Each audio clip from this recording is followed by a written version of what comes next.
Episode. Hi my families, எல்லோரும் எப்படி இருக்கீங்க? நியூ இயர் எப்படி போச்சு? நல்லா போச்சா? எனக்கு நியூ இயர் வந்து 1 மணி வரைக்கும் நல்லா போச்சு, சந்தோஷமாக போச்சு. நிறைய பேர் சொல்லியிருந்தீங்க, அக்கா நீங்கள் வந்து சுற்றி போடுங்க, நிறைய கண்ட்ரிஸ்டி இருக்குது, நீங்கள் சுற்றி போடுறதே இல்லை, சுற்றி போடுங்கன்னு. ஆக்சுவலாக அது வேணால் உண்மை தான். இந்த மாதத்தில் ஒரு டைம் சுற்றி போடுறதே பெரிய விஷயமா இருக்குது. நம்ம வீடு திறப்பு விழா அன்றைக்கி சுற்றி போட்டோம் தான், அதுக்கு முன்னாடி அதுக்கப்புறம் சுற்றி போடவே இல்லை. திறப்பு விழா புதன்கிழமை, அதுக்கு வாரம் புதன்கிழமை பார்த்தீங்கன்னா இன்றைக்கி ஆக்சிடெண்ட் ஆகிடுச்சு எனக்கு. நானும் நெரு ரக்ஷு 3 பேருமே தான் வந்து காலையில் போனோம். அதுக்கு முன்னாடி அதே வாரத்திலே பார்த்தீங்க அப்படின்னா ஆக்சிடென்ட் நடக்கிறதுக்கு நாள் திங்கக்கிழமை அன்னைக்கு பாப்பா 2 பேர்த்தையும் பஸ்ஸு வச்சுவிட்டு நான் பல்லடத்துலேருந்து நம்ம வீட்டுக்கு வந்தேன். கரெக்டாக எனக்கு வந்து அந்த மாதிரி இன்சிடெண்ட் ஏற்கனவே ஒரு டைம் நடந்திருக்கு. நான் வண்டியில் வந்துட்டுருக்கேன், வீட்டுக்கு பக்கமாக வரும்போது ரைட் சைட்லேருந்து லெஃப்ட் சைடு வந்து பாம்பு வந்து பாதி ரோட்லேருந்து கிராஸ் ஆகி போச்சு. அப்போது திங்கிங் எனக்கு என்ன வந்துச்சுன்னா, ஏற்கனவே இந்த மாதிரி எனக்கு நடந்து எனக்கு ஒரு ஆக்சிடெண்ட் ஆகி இந்த நெத்தியில் தழும்பு இருக்குது பார்த்தீங்களா, அதுவும் அதே போல் தான் நடந்துச்சு. கரெக்டாக பாம்பு பார்க்குறேன்னா அன்னைக்கு விட்டுரும், அடுத்த நாள் விட்டுரும், 3ஆவது நாள் பாம்பு பார்த்த கணக்கு 3ஆவது நாள் வந்து எனக்கு ஒரு ஆக்சிடெண்ட் ஆகிடும். அப்படி தான் ஃபஸ்ட் டைம் நடந்துச்சு. அதை வச்சு தான் நான் வந்து 2வது டைம் பயந்துட்டேன். திங்கக்கிழமை பாம்பு பார்த்தா, செவ்வாய்க்கிழமை நான் 2 வீலர் எடுக்கவே இல்லை.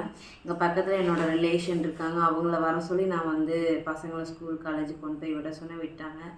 புதன்கிழமை காலையில் என்ன ஆயிடுச்சுன்னா, நான் காலைல எந்திரிச்ச உடனே எனக்கு அந்த ஒரு நெகட்டிவ் காட்ட ஆரம்பிச்சிருச்சு. திங்கக்கிழமை பாம்பு பார்க்குறேன், செவ்வாய்க்கிழமை 2 வீலரே எடுக்கல. புதன்கிழமை அன்னைக்கு காலையில் எந்திரிச்ச உடனே அதோட நெகட்டிவிட்டி காட்ட ஆரம்பிச்சிருச்சு. என்ன அப்படின்னு பார்த்தீங்கன்னா, இதெல்லாம் வந்து எத்தனை பேர் நம்புறீங்கன்னு தெரில, ஆனால் நான் ஆக்சுவலாக நான் நம்புகிறேன். ஏன்னா எனக்கு அந்த மாதிரி நடந்தனால நான் நம்புகிறேன். காலையில் எந்திரிச்சு எப்போவுமே ப்ரஷ் பண்ணிவிட்டு ஃப்ரிட்ஜை ஓப்பன் பண்ணி தான் நம்ம பால் எடுப்போம், பால் காய்ச்சி டீ வைக்கிறதுக்கு. ஃப்ரிட்ஜை ஓப்பன் பண்ணுறேன், நாள் தக்காளி சாம்பார் வச்சது இருந்துச்சு.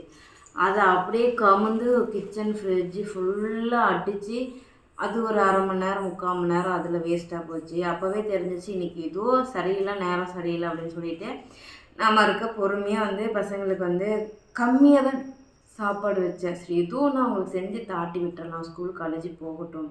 ஏன்னா அன்றைக்கி ரக்ஷுக்கு வந்து வேறு லேப் இருந்துச்சு, நிருவுக்கு வந்து எக்ஸாம் நடந்துட்டு இருந்துச்சு, ஆஃப் இயர்லி எக்ஸாம் அப்படின்னு நான் நினச்சிட்டு இருந்தேன். அப்புறம் அதை பண்ணிகிட்டு இருக்கும் போதே மிக்ஸி எடுக்கலாம், எனக்கு வந்து ஏதோ அரைக்கிறதுக்கு தேங்காவை தக்காளியை அரைக்கிறதுக்கு மிக்ஸி எடுத்தேன். அது அந்த அன்னத்தன்னைக்கு ஷார்ட்ஸ்லேயே சொல்லிடுவேன் மிக்ஸியை உடச்சிட்டேன்ட்டு. மிக்ஸி கீழே செல்ஃபில் இருந்தால் கீழே எடுத்தேன். எடுக்கும்போது என்னோடய கை தவறி கீழே விழுந்து உடஞ்சிருச்சு. என்னோடய பட்டர்ஃப்ளை தான் நான் மிக்ஸி யூஸ் பண்ணுறேன், அது உடஞ்சிருச்சு. சரி ஓகே ரைட்டு, இன்றைக்கி ஏதோ சம்திங்னு சொல்லிட்டு ஸ்லோவாக கிளம்பி வீட்டில் 8:10க்கு தான் நான் வந்து 2 வீலரே எடுத்தேன்.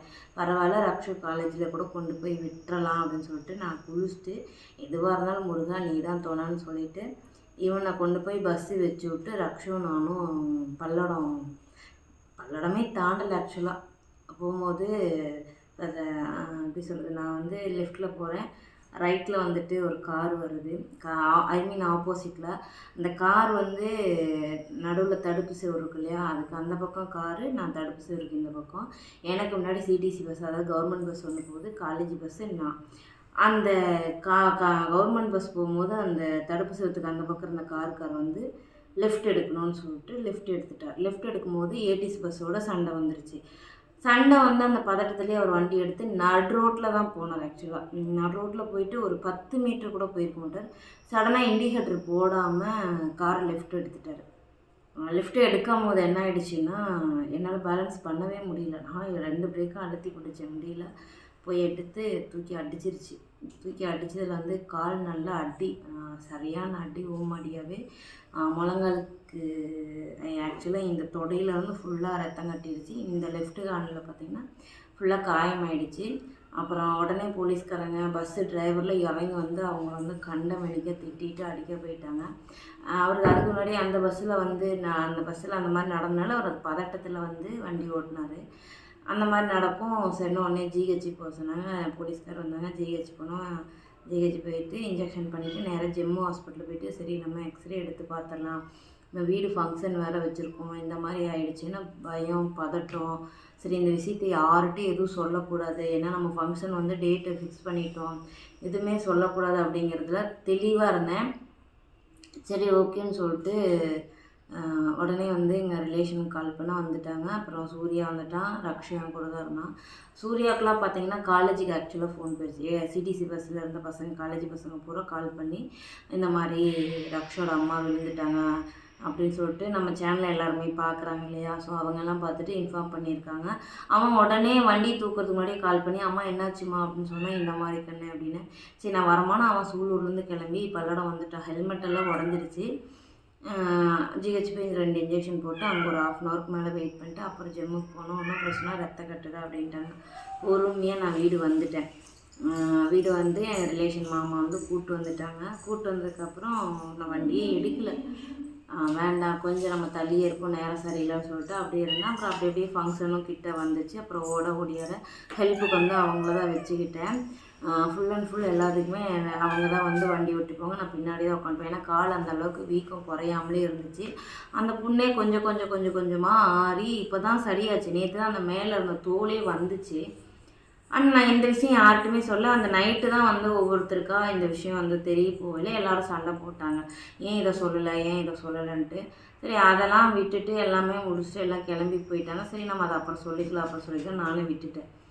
சேம் அதே போல் இன்றைக்கி என்னான்னு பார்த்தீங்கன்னா, நைட்டே பசங்க தேட்டருக்கு போகலாம் அப்படின்னாங்க. சரின்ட்டு நான் நைட்டு டிக்கெட் புக் பண்ணிவிட்டு காலையில் போகலாம் அப்படின்னு சொல்லிட்டு காலையில் போகலான்னு ஒரு பிளான் போட்டோம். பிளான்லாம் போட்டு எல்லாம் பண்ணிவிட்டு வரும்போது என்ன ஆயிடுச்சுன்னா, அங்கே ஒரு செடி ஒன்று இருக்குது. அது அந்த செடி பேர் சொல்லக்கூடாது, சொல்லலாமா என்னன்னா அதுவும் எனக்கு தெரியல. பட் அது வந்து போதை சம்மந்தமாக பட்டது தான். அது பேரோட நேம் சொல்ல நான் விரும்பலை.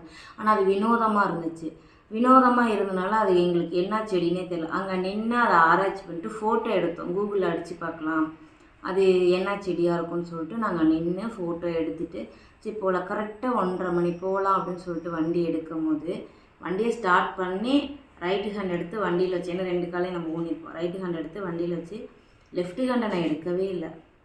வண்டி லைட்டாக மூவ் பண்ணினேன். அங்கே வந்து வெங்கச்சங்கல்லுன்னு தெரியும்னு நினைக்கிறேன் உங்களுக்கு எல்லாத்துக்கும். வெங்கச்சங்கல்ல அந்த இடம் கொஞ்சம் ரோடு வந்து கல்லாக கிடக்கும். நம்ம வீட்டுக்கு பக்கத்துலேயே தான், ஒரு 300 மீட்டருக்குள்ளார கொஞ்சம் கல்லாக கிடக்கும். சரி ஓகே அப்படின்னு சொல்லிட்டு நான் வண்டி மூவ் பண்ணும்போது அந்த கல்லில் டயர் ஏறிச்சா, டயர் ஏறி தட்டி விட்டுச்சா, இல்லை வந்து அந்த கல் எட்ஜில் டயர் ஏறி அந்த கல் வந்து நம்ம வீலில் அடிச்சிருச்சான்னு தெரில. ஆனால் வண்டி சாய்ச்சிருச்சு. ட்ரிபிள்ஸ் நான், ஹரிப்பிரியாவோட தம்பி, பாப்பா. ஹரினா அவன் பேரும் ஹரிண்டா ஷார்ட் நேம் கூப்பிடுவாங்க. நாங்கள் 3 பேர் ஒரு வண்டியில் போனோம். பெரிய பாப்பா, நான், ஹரிப்பிரியாவோட தம்பி.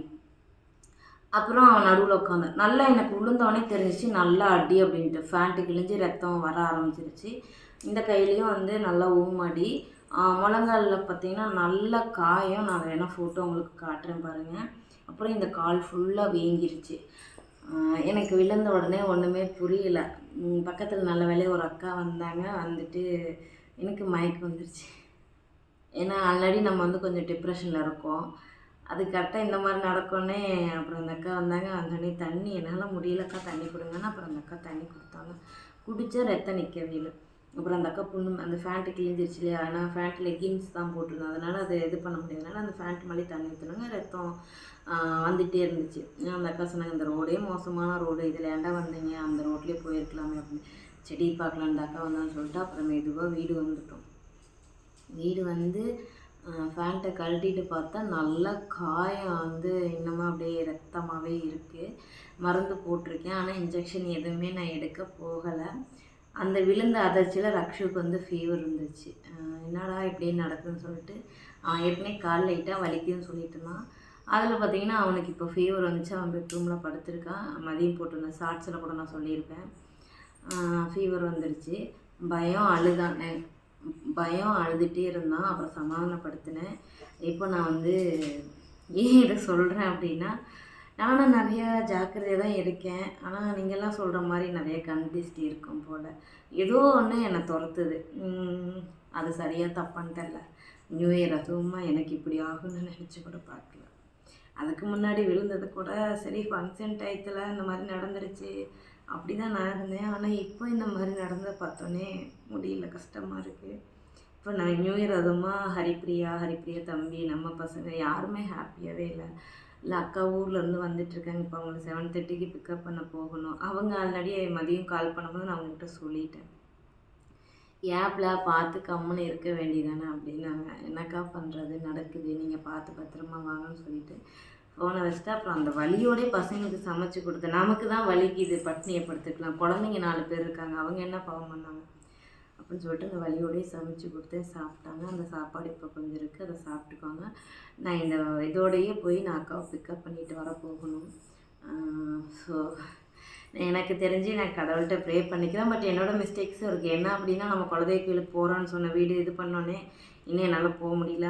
முருகன் கோயிலுக்கு போகணும், பழனிக்கு போகணும்னு சொல்லிட்டு இருந்தேன். அதுவும் என்னால் போக முடியல. ஏன்னா நான் வந்து 1 வாரம் ஆகிடுச்சு. இன்றைக்கி வீடு விசேஷம் முடிஞ்சு 8 நாள் ஆகிடுச்சு. இந்த 15 நாளுக்குள்ளே 2 ஆக்சிடென்ட் நடந்ததை ஏற்றுக்க முடியல. கண்டிப்பாக அவங்களெல்லாம் நான் போய் பார்க்கணும். ஸோ அதனால கூட அவங்க என் மேலே கொஞ்சம் கோபமாக இருக்கலாம், அந்த மாதிரி செயல்கள்லாம் காட்டலாம். ஆனால் இதில் என்னென்னா, தலைக்கு வந்து தலைப்பாயோடு போன மாதிரி இதோட காலோடு போயிடுச்சு. இறைவனுக்கு தான் நான் ரொம்ப நன்றி கடன்பட்டிருக்கேன். அவங்களுக்கு தான் நான் நன்றி சொல்லணும். எனக்காக நீங்களும் ப்ரே பண்ணிக்கோங்க. வீடே வந்து ரொம்ப அமைதியாக, ஒரு குண்டூசி விழுந்தால் கூட கேட்குற அளவுக்கு அவ்வளோ அமைதியாக இருக்குது எனக்கு நடந்தனால. என்ன இருந்தாலும் குழந்தைங்களுக்கு அம்மா மட்டும்தான் அப்படிங்கும்போது குழந்தைங்க ரொம்ப கஷ்டதானப்படுவாங்க. பரவாயில்ல. எனக்காக நீங்கள் எல்லோரும் ப்ரே பண்ணிக்கோங்க, இந்த ஃபேமிலிக்காக. எனக்கு இந்த மாதிரி பிரச்சனை வந்து சீக்கிரம் சரியாயிடணும்னு சொல்லிட்டு நீங்கள் ப்ரே பண்ணிக்கோங்க. நானும் கடவுள்கிட்ட வேண்டிக்கிறேன். எனக்கு கடவுள்கிட்ட மன்னிப்பு கேட்டுக்கிறதா தெரியாமலோ உன் சன்னதிக்கு வரேன்னு சொல்லிட்டு வராமல் இருக்கிறதுக்காண்டி கூட நீங்கள் எனக்கு இப்படி ஒரு சோதனை கொடுக்கலாம். கண்டிப்பாக நான் வந்துடுறேன், சீக்கிரமாக நான் வந்துடுறேன். வராமல் தள்ளி போனதுக்கு மன்னிச்சிடுங்க. இதுதான் எனக்கு ஆக்சிடென்ட் நடந்துச்சு. இது எப்படி எனக்கு நீங்கள் எல்லாருமே என் ஃபேமிலியை நினச்சி தான் நான் உங்கள்கிட்ட ஷேர் பண்ணுறேன். ஓகே, நம்ம வீட்டோட அப்டேட்டில் நம்ம பார்க்கலாம். பாய்.